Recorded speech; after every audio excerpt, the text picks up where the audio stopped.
and welcome to Flix Anonymous on CKNW, CKNW original podcast. I'm Steve Stebbing. I'm Trevor Dewick, doing the movie podcast thing with you, Steve. Yes, as we do every week right here on CKNW.com.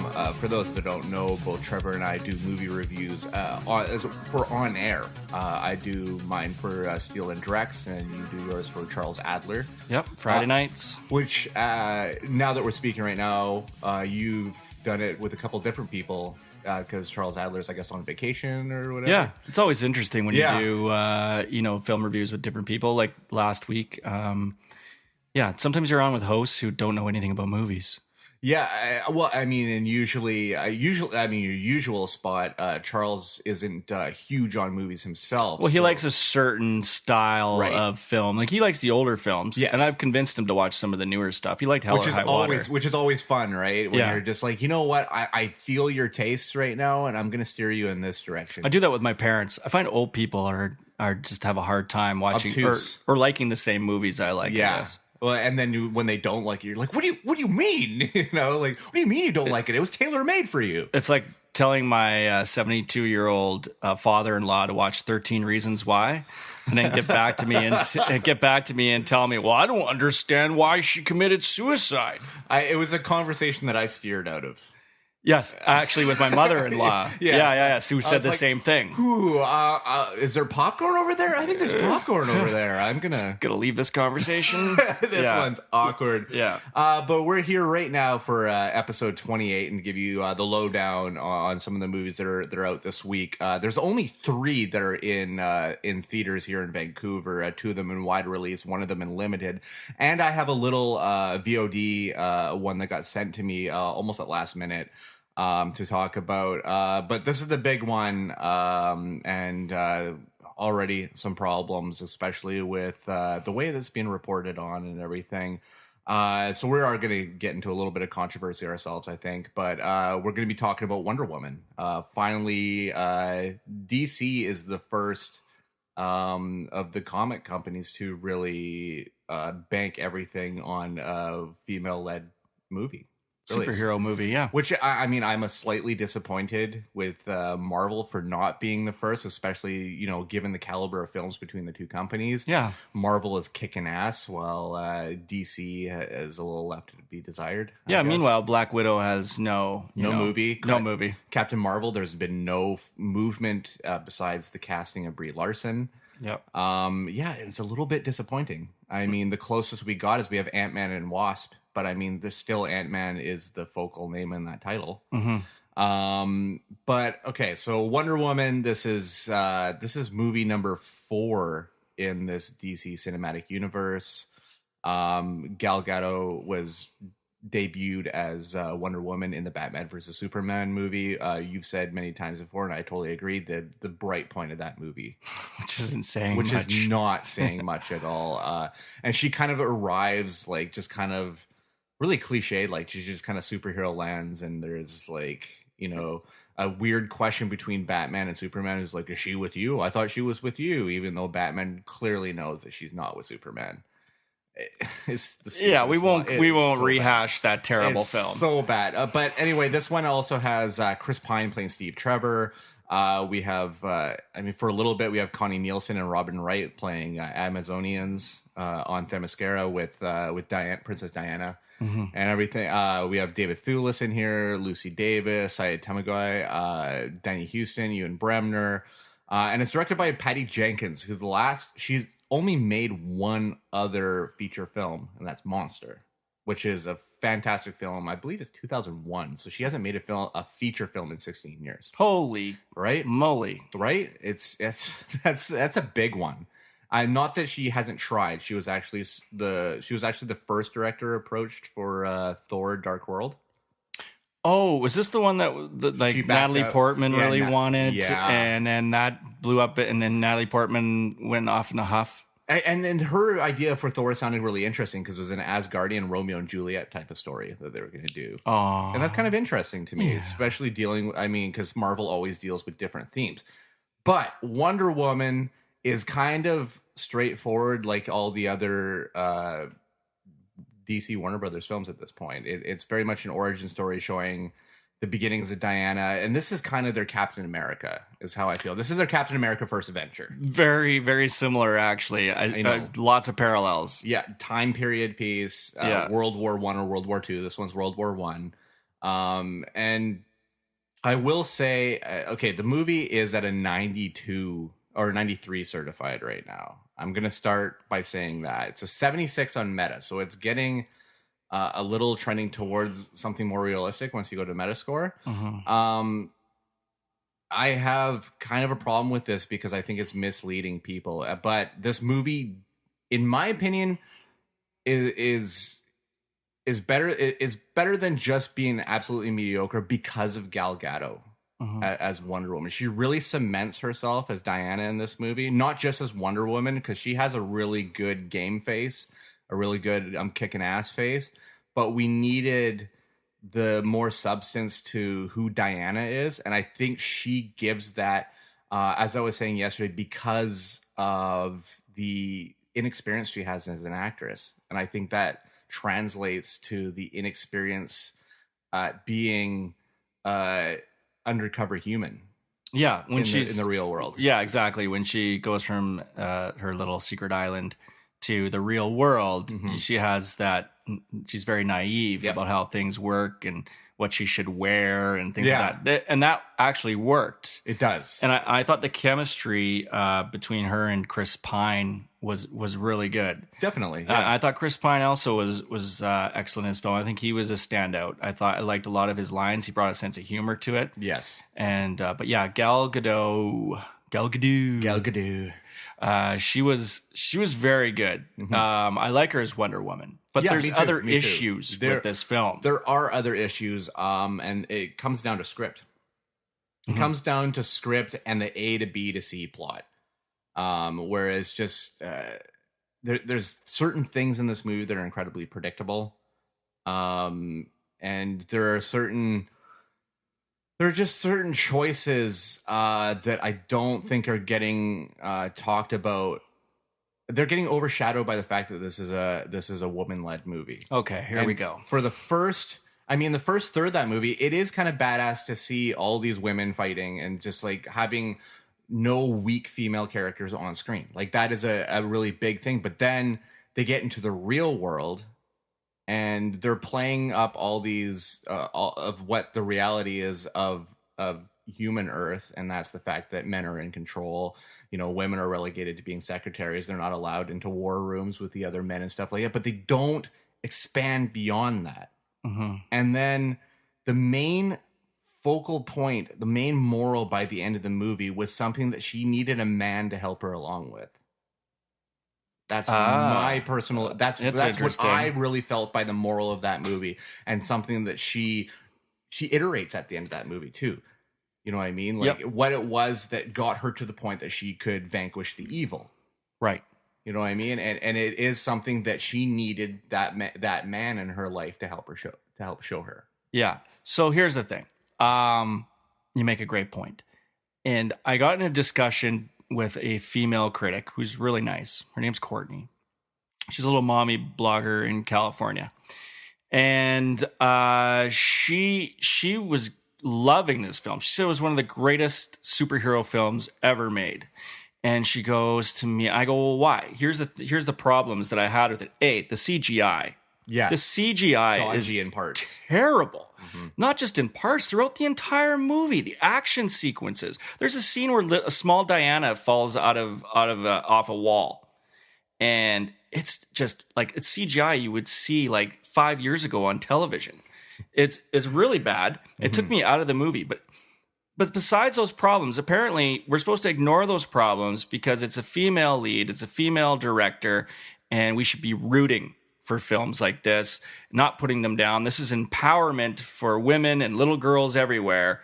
And so we really need to be pumping up the tires of this film. No, that's not what critics do. No. Okay, I'm not rooting for a movie. I'm going into a movie to look at it with a critical eye. I could give a flying F if it's a lead female character or a lead male character, or if it's a dog in a dog's purpose.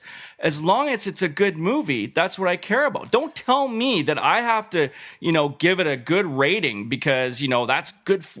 That's a check mark for women's rights. And I don't want to sound like a misogynistic a-hole here, right? I'm gonna jump on that, and I'm just gonna say, just to add one thing to that, is I'm gonna say we are not part of the hype train. We are not part of. We, as reviewers, we're not there to commercialize a movie or to give an ad to a movie. We're just here to give our opinions. And whether that movie fails or succeeds, that's on the movie itself, and that is not on us motioning for people to go see the movie. Yeah, and hey, it's awesome. My daughter loves all superheroes, by the way, but I get to take her to Wonder Woman with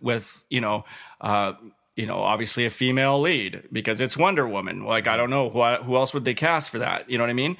But it's great that we have these, role models, if you want to call them that, comic book heroes, that come in different sizes and shapes and genders. That's awesome. I'm still going to take my daughter to that, but don't tell me that just because it empowers women that I should ignore everything that's wrong with it. This is an average movie. It's better than what Warner Brothers has done. But the bar is very low. Exactly. The bar is very low. This is an average Marvel film. Yeah. It feels, it's like an Ant-Man or it's not a Guardians of the Galaxy caliber movie. It's not a Winter Soldier caliber. No, like, it's not to that point. It didn't really bring any surprises for me. It suffers from the Marvel villain problem in a lot of the Marvel movies, where the villains aren't very interesting at all. No. Danny Houston just like German Nazi lisps his way through this movie. Yeah. And it's to a large degree, him and Dr. Poison are completely boring. Yeah. And stop saying Absolutely that boring. and stop using the word great. I hate when people call it, it was a great film. No. This is not a great film. It's good. Yeah. It's middling of the road. So. This movie is worth it to watch Gal Gadot really bring this movie home and bring the character home, really. But the movie is 20 to 45 minutes too long. Yep. There are weird choices that could have been pulled. Again, Warner Brothers has really big problems in putting levity into their movie, and it always feels so goofy and out of place. Yeah. And there are a few characters in this one that feel exactly like that like they were brought into the movie just to be goofy and out of place. And I don't know. I like I said, I don't dislike this movie at all, because and it has to rest on the shoulders of Gal Gadot is the reason I don't hate this movie. And I don't dislike this movie, and it is just has that little bit of edge over being a good movie just for that. Yeah, it's fun. Yeah. Don't go into this thinking this is going to be like one of the most amazing movies, because some critics You're are gonna really oversell it. hype. People are really overselling and overhyping it. Both me and my wife, I think it got really oversold to us. Yeah. And then we just felt underwhelmed. And it's coming from these early reviews that critics get in the United States that I don't understand a lot of them. I almost think sometimes they're shills for, certain studios. But anyway, fun movie. I gave it a 3 out of 5. It's worth checking out, especially if you love the superhero films and you're really digging Wonder Woman. Yeah, for sure. Go check it out. I'm gonna give it a 3.5 out of 5. Yeah, is what I'm gonna say to it. But I feel very, very conflicted in even trying to give it a 4. Really, like I just really feel like it didn't earn that. So yeah, maybe we're gonna be on the other side of all these critics that seem to be loving Wonder Woman. I'm just wondering what they saw and we didn't see. It's okay. We have Justice League coming up, and everything will be back to normal. Which is just going to be a goddamn mess. They showed a trailer for Justice League before this one, and my hope is that Gal has enough experience under her belt that her Diana doesn't get lost in this one as being like that doughy, doe-eyed, like underutilized character. Like she needs to be that tough boss-like character now, especially if she's now lived hundreds of years or decades on Earth now. And another thing that bothers me about this movie, just one last thing about that, and it's a problem with the whole DC universe, because it happens in Man of Steel, it happens in Batman versus Superman quite a bit, and definitely a lot in Suicide Squad, is flashbacks. Is the fact that they would do flashbacks and kind of take you out of the movie a bit. And it's really bad storytelling when you keep having to rely on flashbacks. Well, guess what, everybody? Wonder Woman, the entirety of the story is a complete flashback because it's book ended by her looking at a picture that Bruce sent her. Yeah. And it's like, you guys can't get away from this story, from this, pulling the trigger on the story this way. You can't tell the story like in a more organic sort of sense, rather than be someone be like, pondering this old story. Remember the good old days, right? when I was taking down soldiers on the beaches of Normandy. That really bothered me right away. Away. So it's just like they cannot. And Zack Snyder, the fact that Zack Snyder's name is number one in the story written by, I blame him. 100% I blame him. Did he have anything to do with Captain Underpants, the first epic movie? No, he didn't. But that is our next movie, which is a DreamWorks film released by 20th Century Fox. Right. But apparently DreamWorks they're almost like another title holder as well, because another company did this one. But apparently this is based on, I believe there's 9 books. There's a bunch of books. Yeah, in the Captain Underpants series. It's basically kind of like about smart kids that get bored in school and they want to play a joke, and they play a joke on their high school principal by hypnotizing him into convincing him that he's a superhero. Right. He's this Captain Underpants character. But apparently the movie loses that message a bit. Okay. About, they're just bored. They're not like bored because they're too smart in school. They're just bored. Oh, okay. So it's losing a little bit there. But I mean, the reviews so far are not bad on it. It's an 83% on Rotten Tomatoes right now. It's a 67 on Metascore, which is not always the worst thing. Like, really. Metascore is always a little bit harder. They're pretty harsh. Except for Wonder Woman. Yeah, exactly.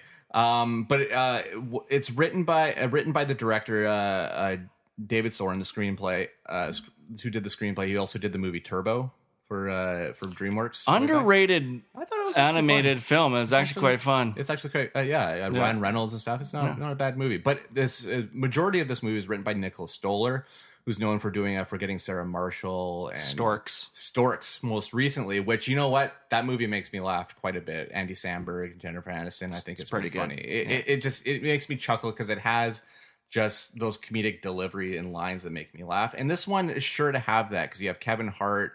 I mean, okay, let's not talk about Kevin Hart as the one. Is he supposed to be funny?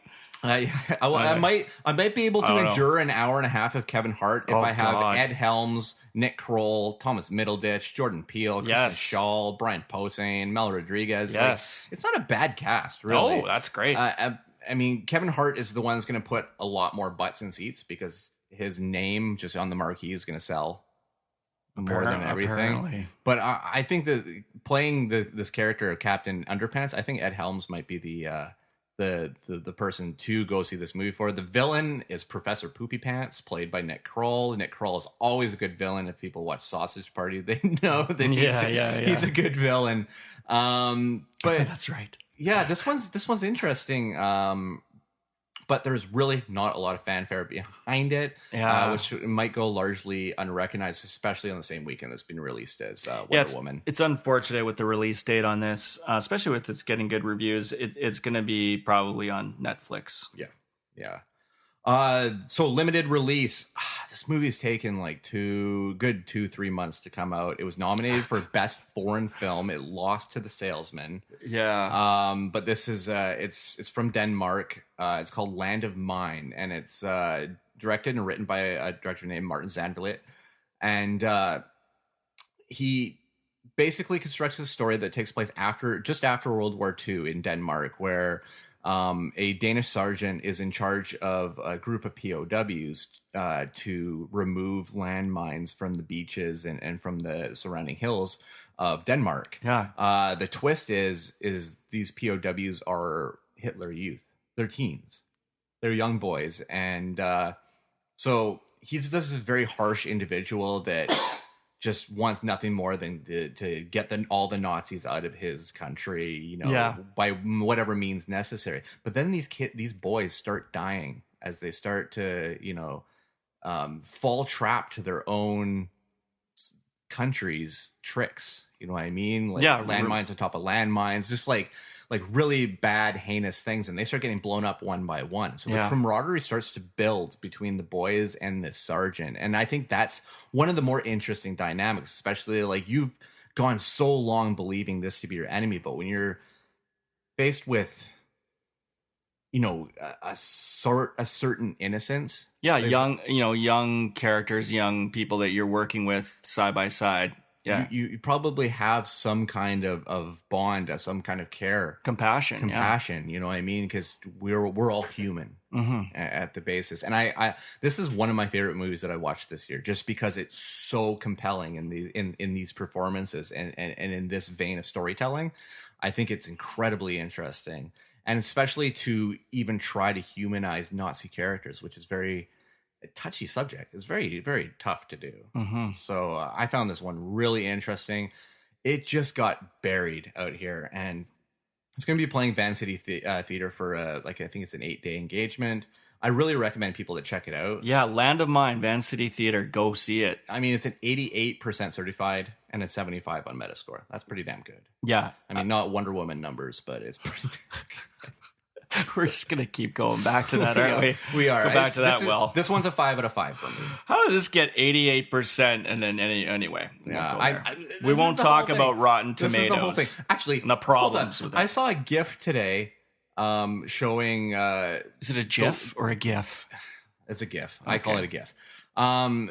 Showing 3 movies, like it was like Iron Man, Guardians of the Galaxy, and I think of Winter Soldier, and they're all at like 93% certified, 92% certified, 91% certified. Yeah. And then it shows Wonder Woman at 96% certified, and then it's a Taylor Swift GIF of her just like kind of shaking and be like, Well, that GIF was made too early because the movie is now sitting at a 92%, and Iron Man's doing better numbers than that. Okay. See, I won't say anything, but that's just like it's really, tough. It's just, let's not bring gender into comic book movies and make it a gender war. I really hate it when it's become right now. Oh, it's just stupid. It's what it's become right now. As men, it's harder for us. I'm biting my tongue. Yeah, it's harder for us to comment on that kind of stuff. It is. All right, so I just want to hit one VOD thing really quickly.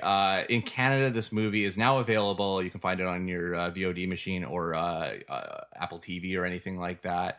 In Canada, the film is called Hunted. It stars Zoe Bell, who people may know as Uma Thurman's stunt double for Kill Bill Volume 1 and Volume 2. She's also in Death Proof. She was in Hateful Eight.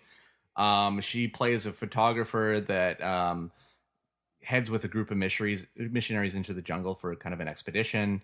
The lead missionary is played by Nacho Vigalondo, who actually Nacho Vigalondo, who wrote and directed a movie recently called Colossal with Anne Hathaway. Okay, so predominantly known as a filmmaker, plays a missionary that turns out to be not who he seems. And this is a survival thriller as Zoe Bell's character is battling for her life through the jungle, through unknown territory. There's not a lot of reviews on Rotten Tomatoes, but there are more bad reviews than good reviews. I was okay with this movie. I thought it was entertaining. The score is a little annoying and jarring at times. They use a blend of like synth and just like very unconventional sounds and high pitched like kind of squeals and stuff like that to build tension within you as you're watching tension unfold on the screen. That I think that is the kind of the worst part of it. But Zoe Bell is such a badass. She is such a badass in real life, and the characters she plays are such badasses too. And I mean, for a photographer that basically has to fight for her life, it's a very, very interesting story. And very slight. It's like an hour and 40 minutes. It's really not a long jaunt at all. And I had fun with this one. I'm going to give it a 3.5 out of 5. I was totally digging this one. Awesome. And what's it called again? It's called Hunted, but in the States it was called Camino. And I really wish they kept the American name because Camino means path. Right. Path or road. And I like that a lot more. Hunted just feels so cliched. It just feels played out. I feel like I've heard that title many times before. I know, right? But Camino has like an air of like, ooh, what's that? You know what I mean? Camino. Yeah, so you can check that one out on VOD. It's available now from the good people at VVS Films. All right, so let's head into some Netflix and VOD recommendations. And my pick this week is my number one surprise this year. It was a press screening that I headed into, and I was just dread filled my body. I'm like, this is just going to be just a horrible tween piece of garbage, and I'm not going to feel this movie at all. It's Before I Fall, based on a book. The author's name escapes me. I know it's a really weirdly spelled name, but the movie stars Zoe Dutch, right, who people may know from most recently she was in that movie Why Him with James Franco and Bryan Cranston. But she's also she's the romantic lead in Everybody Wants Some. Mm-hmm. She's the one that ends up with the main character. Mm-hmm. And I really kind of dig this actress. I think she's really interesting. She's just got a really good look to her. This movie is basically, she's one of the mean girls at school. Her and her three friends, they're the mean girls. Right. They mock everybody. It's just relentless. They end up going to a party where they get into a confrontation. On the way home, they get in a car accident. But when Zoe Dutch's character wakes up, she's at the beginning of the day again. So it's Groundhog Day. Oh, yeah. You were telling me about this, and I saw the trailer for this. And I'm like, this is Groundhog Day for teens. Yeah. But it has a little bit of... It definitely has a lot of stuff that separates itself from Groundhog Day. And it gets into the whole time parable of repeating it. And mm-hmm. you always wonder, how are we going to get out of this? Like, how are they going to plausibly get out of this? But I think it's used well enough that you feel satisfied at the end. Okay. And that's the biggest problem when it comes to these movies, especially in a genre where you think that they're going to drop the ball at any second, especially the tween genre. It's a really, really tough genre. There's not a lot of successful movies that don't have horrible plot holes or horrible acting or a horrible script. Terrible endings. Yeah. So Before I Fall actually really worked for me. The people that I recommended go see it actually really liked it too. So yeah. And the critics that I saw, we were all feeling like we were going to hate it. And all of us came out, we were like, that was actually pretty good. So yeah. I love those surprises. Yeah. I was very excited to find that. So that one's available on Blu-ray, VOD, everything right now. So go check out Before I Fall. You can rent that one, Before I Fall. Yes. Nice. See, I can't really go into great depths of my recommendation because I don't want to be a spoiler. Oh, yeah, spoiler territory, especially because I have not seen any. Oh, yeah. Buddy. Yeah. House of Cards, Season 5. Starring, of course, Kevin Spacey. He plays Frank Underwood. And, of course, Robin Wright is in this as well. She plays Frank Underwood's wife, Claire Underwood. And Season 5 also stars Neve Campbell and Joel Kinnaman, who you really like. I love Joel Kinnaman, yes. Yeah, he's very good in this. And if you've never watched, like Steve, if you've never watched House of Cards, first off, Kevin Spacey should be getting... some sort of award for best actor in a television series. I mean, he's been gypped now 5 years in a row, and it's one of his best performances. If you're not familiar with it, it's based on actually an old British show called House of Cards as well. You can actually find that on Netflix as well. But it's basically about the White House, politics, and Frank Underwood works as a politician.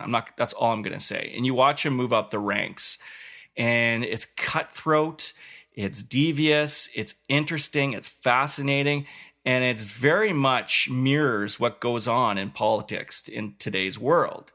And you sort of get some insight on how tough the job is to be a president or a vice president or a whip, different roles. Lobbyists are very much involved.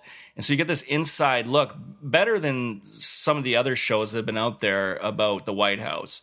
But what's so crazy about this show is as you go through all the seasons, you're like, oh, this can't happen in real life. This is not something that could, I mean, that's crazy. So you always kind of took it with a grain of salt, but it was kind of interesting. Now in today's White House, it's way more crazier in real life compared to this show. It's totally confifi. Yeah. So convivial. Yeah. Very, very. I can't really say too much because I don't want to spoil anything, as I said. But It's one of the best shows Netflix has ever done. Kevin Spacey is great in this. Robin Wright's really good. It's a fantastic cast from top to bottom. And every season, and you can't say this about every show that I've watched, but every season gets better and better and better. So season 5 has just dropped, like literally just as we're recording this. I watched the first episode already. I'm going to go home and watch more. It's very binge worthy. It's on Netflix. Please, people, watch House of Cards. You'll thank me. So yeah, season 5 is available. Oh, right. Yeah, I really got to get up on that. And yeah, you do. I'm surprised. Especially in a time where in the last week we've had 2 Netflix series canceled. Within a week. Sense8. Sense8 today, The Get Down about 4 or 5 days ago. I'm not surprised about The Get Down. The Get Down was expensive. It was. It took too long to get to... Well, and Baz Luhrmann, I've heard from insider stuff that Baz Luhrmann was just very, very unattentive to his entire show. So. Which I didn't mind The Get Down, to be honest with you. And I hear a lot of good stuff, but the fact that he was so wishy-washy with his own show is... you're going to get in trouble for that. It took him a year to get part 2 of season 1 onto Netflix. Right? I'm like, why didn't you film that already? Like, why did it need 2 parts? Anyway. Yeah. I when other shows can film 12 episodes and you can't film 12 episodes, what's the problem? Yeah. You know what I mean? All right. So let's move into our stoner picks now. We're totally gonna nail some real old school stoner picks right now. We're going old school. They're both celebrating this year. This is kind of a big year for both of them. Mine is turning 10 years old. It's been a decade, and it feels crazy. It's been a decade. But Knocked Up came out this week.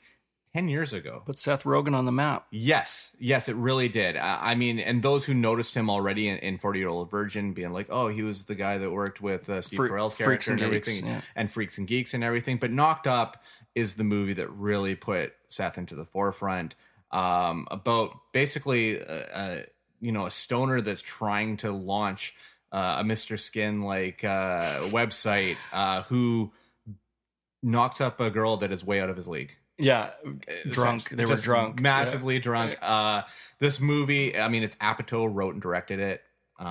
It's all the lines are really hilarious, but especially if you own the Blu-ray or own the DVD and you go into the special features like Linorama or Gag Reel or alternate takes and everything, really, really, really funny stuff.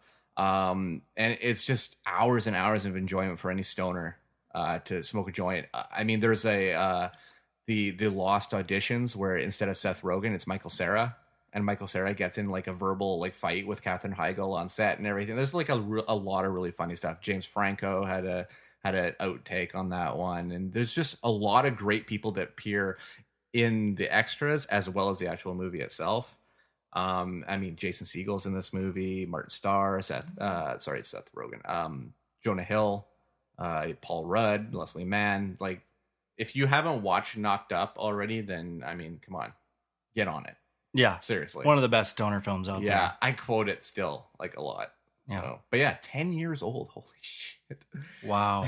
Yeah. 10 years old. I know. I remember when that movie came out, I went and saw it because I heard some hype about it. I went and saw it, and I laughed my ass off. I thought it was one of the funniest things. I thought Seth Rogen was the greatest. I became a huge fan of his. 2 hours plus, too, because Judd Apatow films are generally on the long side. And this one, actually, it works. It works. 30th anniversary. You're talking about 10 years. Yeah. 30 years for this one. Predator. Holy crap. Yeah, man. Ain't got time to bleed. Yeah. Stick around. 1987. And it's about a team of commandos on a mission in Central American jungle where they find themselves hunted by an extraterrestrial warrior. Which was supposed to be Jean-Claude Van Damme. Which it was, and then he quit. Because he wanted his face to be on screen. Yeah, he didn't want to be a guy with wearing a costume and being, pretty much an extra. And the guy that they got to do it was like a 7 foot tall guy. Yeah. And he apparently died not too long after the filming of the movie. Well, the conditions that these guys had to film in, which stars, by the way, Arnold Schwarzenegger, Carl Weathers, just the Body Ventura, Shane Black, who's writing and directing the Predator right now in Vancouver. Kind of interesting. Yeah. And of course, directed by John McTiernan. Yes. I mean, Commando, Die Hard. I mean, he was the action man. Yeah. And I remember seeing this film at a buddy's house because my parents didn't let me watch violent movies when I was a kid. So I had to watch this, like most kids, at someone else's house. It's like how I had to watch RoboCop the first time. Yeah. Which was rated R. So yeah, exactly. Yeah. And I absolutely loved this movie. It was so cool. And it's still to this day, I'll watch it if it's on TV. Jesse Ventura with that huge ass gun. Yeah. You know, just everything about this movie was really great. It had tension and you wanted to know more about this alien species. And of course, it gets expanded upon in Predator 2. 30 years old, still a great stoner flick, especially if you like the nostalgia. You want to go back and watch a really good action flick. I'm just surprised. Time has gone by so quick. And I'm looking forward to the new Predator movie. Me too. I liked Predators. I liked the Adrian Brody one. I didn't mind it. I thought it was fun. It was good. It was fun. It was violent. Yeah. It had a really cool twist. I'm not going to give it away, but it had a really great twist in it that I was really interested in. As far as like backstory goes. Yeah. Did you like the Danny Glover one? Oh yeah, for sure. Predator 2? For sure. In the Gary city? Busey. Yeah. Gary Busey's in that one too. They brought the alien lore into out of nowhere when he gets onto the Predator ship. Like, oh, it's interesting. No, was it at the end of the first Predator where you realize that there's more than one, right? Or was it the end of Predator 2? It was the end of Predator 2, yeah. That's when you realize, oh, shit. Yeah. Because look, they're different Predators. And I believe that there's age difference because the one that in the first one is like a experienced hunter, and the one in the second one is like a teenager. Like, he's just like this young guy that just this young predator that just wants to prove himself on a foreign land, right? Because that's kind of they're all sent away on like a pilgrimage, to go bring us back trophies, and that's why he has a crap load of trophies on his ship.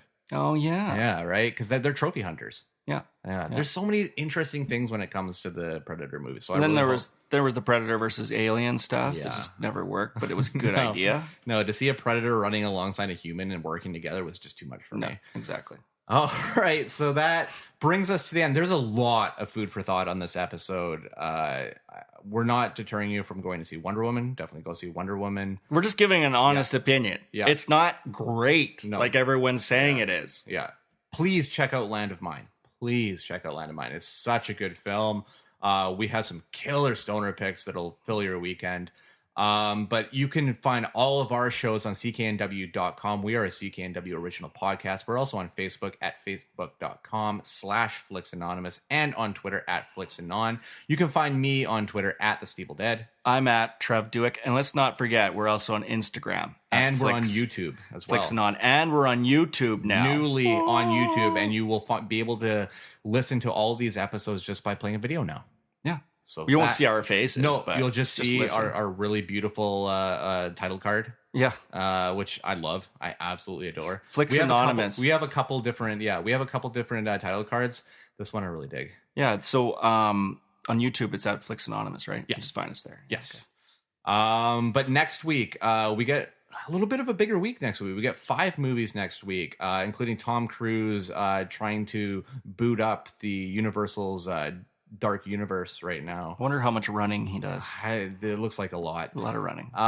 Rachel Weisz in a really creepy looking movie. Joel Edgerton in also a creepy looking movie. It's going to be a creepy week next week between those 3 movies. We got some historical work with Churchill. And it looks like a manipulative movie called Megan Levy, starring in a House of Cards alumni, Kate Mara. Right. So, yes, check us out on that episode. We'll have 5 movies to talk about next week, as well as all of our recommendations, including our stoner picks, which we love to do. Thank you, everybody, for listening to this episode, and we'll catch you next week on Flix Anonymous.